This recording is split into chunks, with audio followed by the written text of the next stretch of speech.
Hi, I'm Andrew from Creative Guitar. It is Friday, April 9th, 2010, and I'm just going to head over to my email client here. We're going to check some questions that have come into the studio that I haven't had a chance to go through yet off the YouTube channel. The first one comes to us from John out in Louisville, Kentucky. He's writing in, it's a rather long email here. He's writing in, first part of it says, Andrew, I often get discouraged playing the guitar even though I've been doing it for 5 years. Then I'm just going to try and distill this email. There's kind of a lot of stuff here. During your career, have you ever been discouraged? Of course. Yeah, many times. What suggestions do you have to help someone who is maybe thinking about hanging it up? Well, you've done it for 5 years. It just sounds like perhaps you're sort of, not to use the old adage too often, but the idea, you may be looking at the glass as half empty instead of half full. Usually people get discouraged or frustrated because, there's always a ceiling above you that you can't, reach. And, sometimes, people look at it as, oh, cool, I'm going to keep practicing and hopefully one day I'll get there. And, as time goes on, I'll be getting better and better. And, they just look at it as a challenge. Other folks, they get really frustrated, really discouraged. They start saying things to themselves like, oh, I suck. I can never do this. I'm terrible, and they keep playing because they kind of like it, but it's just, they're focusing too much on what they can't do instead of focusing on what they can do, and I think that's what maybe the concern is here. I'm going to read a little bit more forward here into your email. I also like to get your insight on the difference between folks who seem to be naturals and the rest of us that have to fight for every inch we gain. Yeah, boy, you're really looking hard on yourself on this stuff. You know what? It's just, yes, some people, we look at some people who have good technique and think, oh, wow, they have, they can just shred up the fingerboard. But you got to realize, playing music is an all-encompassing thing. There's a lot of stuff involved with it. There's music theory, there's reading, there's ear training, there's chord construction, fretboard knowledge. And over the years of me being involved in this business, especially the teaching business, I have seen people that, they seem to have a real extraordinary amount of skill, but then they're just like nincompoops when it comes to other things like, you're trying to teach them how to read or trying to teach them about ear training or basic harmony and theory. They're just lost. And, so just because you see somebody that seems to be looking like they're really good, doesn't mean that they're good at everything. They might just have good technique, and that's it. The last part of your question here was just, have you ever encountered someone who couldn't be taught? Absolutely. There's people that have just got two left hands, but they realize it and they give up, man, in 3 weeks to 4 weeks, they're done. And guitar is, an ancient memory. So you've been playing for 5 years, so you're definitely not one of those people. Anyway, I'm just going to move on here to, it sounds like you're just too hard on yourself. I'm just going to go to the next question.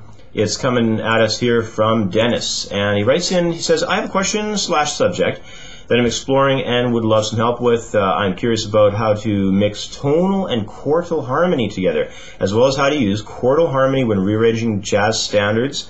Finally, how can you use quartal harmony, or how can quartal harmony be used effectively for altered dominant chords? I'm exploring their potential, but would greatly appreciate a little extra help. I'm just going to grab my guitar here quickly. For all those of you out there who are not familiar with quartal harmony is basically stacking things in fourths. What people sometimes don't realize is you can do it as perfect fourth intervals stacked up, or you could actually do it in a diatonic sense too. So don't leave that one out. But you know what? This is one of those things, like I did a video not that long ago about augmented, and probably at some point in the future I'll wind up doing a serious video about diminished. But getting into these aspects, you have to realize that a lot gets tossed out the window on what you look at as standard concepts in harmony.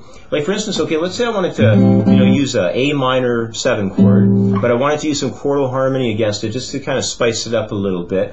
Maybe what I could do is add on a 13th and a 9th up here with a 4th interval, and maybe, stack a 4th interval down here. But look what that gives me. It gives me a major 7 and a major 3rd against, going into an A minor 7. It sounds kind of groovy and everything, but it's like, quote unquote wrong in harmony. So, like what ends up happening with using this information, I kind of apply it a little bit like I look at the diminished scale, and it would just take way longer than what I have in this video to explain that wholeheartedly.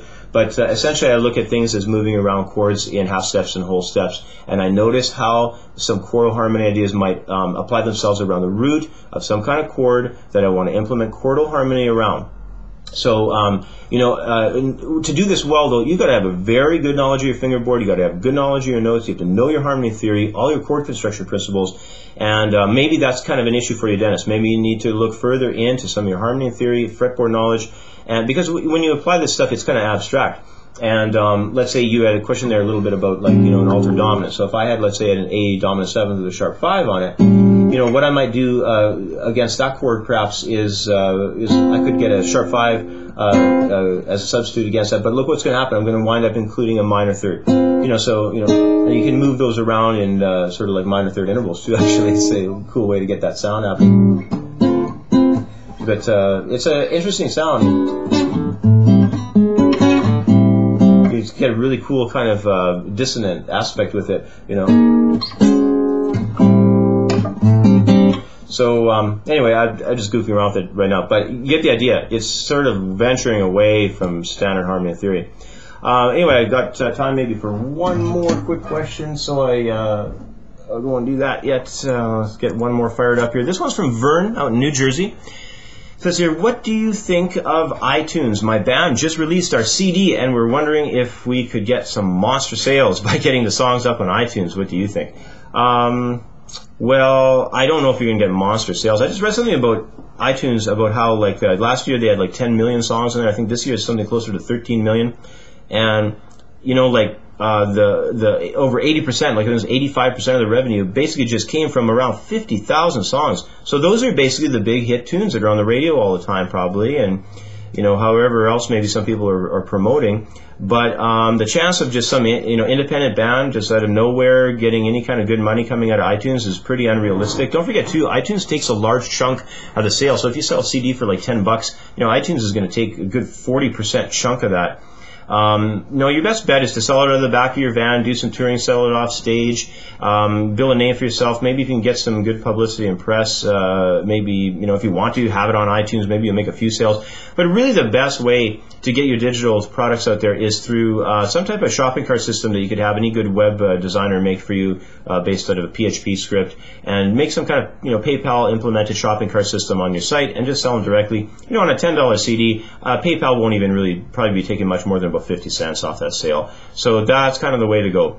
But anyway, thanks for tuning in, and I'll be blogging again next week, so I'll catch up with you at that time. Until next time, take care, and we'll catch up with you later. Bye for now.